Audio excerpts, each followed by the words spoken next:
ભરૂચ શહેરના શક્તિનાથ વિસ્તારમાં દબાણ હટાવવાની કામગીરીને લઈને વિવાદ સર્જાયો હતો। અગાઉના માર્કિંગ બાદ અચાનક નવા માપદંડથી ખોદકામ શરૂ થતા સ્થાનિકોમાં આક્રોશ ફેલાયો છે। થોડા દિવસો પહેલા તંત્ર દ્વારા માર્ગથી આશરે 15 ફૂટ સુધીના દબાણો દૂર કરવામાં આવ્યા હતા। આ માટે યોગ્ય માર્કિંગ પણ કરાયું હતું। આ પ્રક્રિયામાં લગભગ 10 મકાન અને દુકાનધારકોએ સ્વયં પોતાની મિલકતો તોડીને તંત્રને સહકાર આપ્યો હતો। જો કે આજે અગાઉના માર્કિંગથી આશરે 3 ફૂટ બહાર ફરીથી નવું માર્કિંગ કરીને જેસીબી દ્વારા ખોદકામ શરૂ કરવામાં આવ્યું હતું। આના કારણે સ્થાનિક રહીશો અને દુકાનધારકોમાં ભારે રોષ જોવા મળ્યો હતો। સ્થાનિકોએ આક્ષેપ કર્યો હતો કે કેટલાક ચોક્કસ લોકોની મિલકત બચાવવા અથવા તંત્ર ઉપરના દબાણ કારણે નવા માપદંડથી કામગીરી થઈ રહી છે। કામગીરી કરી રહેલા વ્યક્તિ પાસે કોઈ સત્તાવાર વર્ક ઓર્ડર હોવાનું ન જણાવતા સ્થાનિકોએ વિરોધ નોંધાવી કામગીરી તાત્કાલિક બંધ કરાવી હતી। આ ઘટનાના પગલે વિસ્તારમાં તણાવપૂર્ણ સ્થિતિ સર્જાઈ છે। સ્થાનિકોએ ચેતવણી આપી છે કે જો આ મામલે પારદર્શક કાર્યવાહી નહીં થાય તો આગામી સમયમાં ઉગ્ર આંદોલન કરવામાં આવશે। આ ઇન્દ્રપ્રસ્થ શોપિંગમાં મારી બે દુકાન છે। મારું નામ છે વિનોદ કરાડે। હવે અહીંયા ગટર લાઈન નાખવાની છે, શહેરનો વિકાસ થાય, રાજ્યનો વિકાસ થાય, એમાં કોઈની ના નથી, બધાનો એમાં સહયોગ રહેશે। હવે આ જે લાઈન મુક્તિનગરથી આખી લાઈન આવી છે, અહીં કાપતા તો 1 મહિનામાં 3 વાર પ્લાન બદલી નાખેલ છે અને આગળ બી મુક્તિનગરના ઘણા બધા ઘરો તોડી નાખ્યા છે આ જ તંત્રએ। પણ સ્વામિનારાયણ મંદિર એને જે લાઈન આપેલી એને લાઈનની બહાર આજે પણ ત્યાં ઊભું છે। એટલે મને તો એવી માહિતી મળી છે કે સ્વામિનારાયણ મંદિરના સ્વામીજીએ કોઈ ઉપર ફોન કરેલો છે ને ઉપરથી ફોન નીચે આવેલો છે અને નીચે હલચલ મચી ગઈ છે અને આખો પ્લાન ચેન્જ થઈ ગયો છે। ખરેખર કાયદો બધા માટે એક હોવું જોઈએ, ચાહે કોઈ પણ ધર્મનો હોય, કોઈ પણ જાતિનો હોય, કોઈ પણ જ્ઞાતિનો હોય, એમાં ઊંચ નીચ અમીર ગરીબ ધર્મ ના જોવાય। એટલે અમે તો પ્રાંત સાહેબને, કલેક્ટર સાહેબને એક જ અમારી વિનંતી કે અહીંયા દરેકને એક સરખો ન્યાય મળે એ રીતે લાઈન દોરીમાં કામ કરો, નહીં તો અમે આગળના દિવસમાં એવા કાર્યક્રમ આપીશું અને એની સંપૂર્ણ જવાબદારી તંત્રની રહેશે। આજે કામ ચાલુ થયેલું તો હાલમાં હમણાં કામ ચાલુ થયેલું તો અમે જે જેસીબી વાળા ડ્રાઈવરને પૂછ્યું કે તમે કોના કહેવાથી કામ કરો છો, તો કે અમે પીડબ્લ્યુડીના સાહેબે કીધું। મેં સાહેબ સાથે વાત કરી, શું નામ? તો કે રવિભાઈ।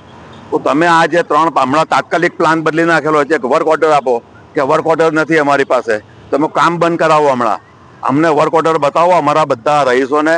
મુક્તિનગરની લાઈન છે ઇન્દ્રપ્રસ્થ શોપિંગ ને પછી કામ ચાલુ કરો, આવી વાત કરી અને બેઉ જેસીબી જતા રહ્યા છે। મારું નામ ભરત પટેલ છે। અમે અહીંયા મુક્તિનગર શક્તિનાથ એરિયામાં રહીએ છીએ। મેઇન રોડ પર મકાન છે। જ્યારે કલેક્ટર થ્રુ મેસેજ આવ્યો હતો કે જગ્યા છોડવાની, અમે સ્વેચ્છાએ જગ્યા છોડી દીધી। સવાલ એ છે કે રોડ વાંકો છે તે અમારી જગ્યા ડેવલપમેન્ટમાં તોડી નાખી છે। હવે જ્યારે આ લાઈન નવી નખાઈ એમાં ઓર પાછું અંદર તૂટે છે।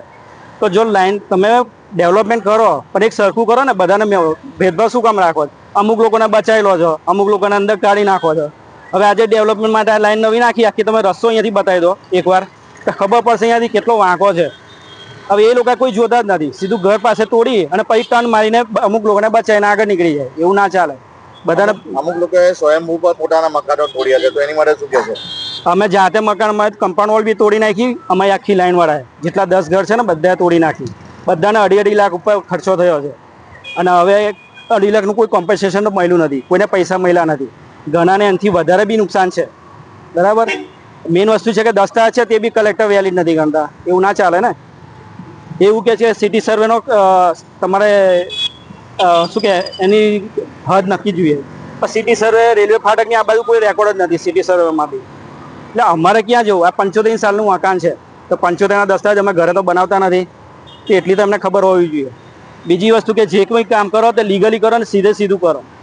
અમુક જણને બચાવવા માટે અંદર ઘર દબાવી દો તમે બહાર કરો, એ વસ્તુ ખોટી છે। 1 મહિનામાં 3જી વાર આ પ્લાન બદલાય છે, 1 મહિનામાં। હું દિનેશસિંહ છોટુસિંહ ખંડેલ, ઇન્દ્રપ્રસ્થ શોપિંગ સેન્ટરમાં મારી દુકાન છે।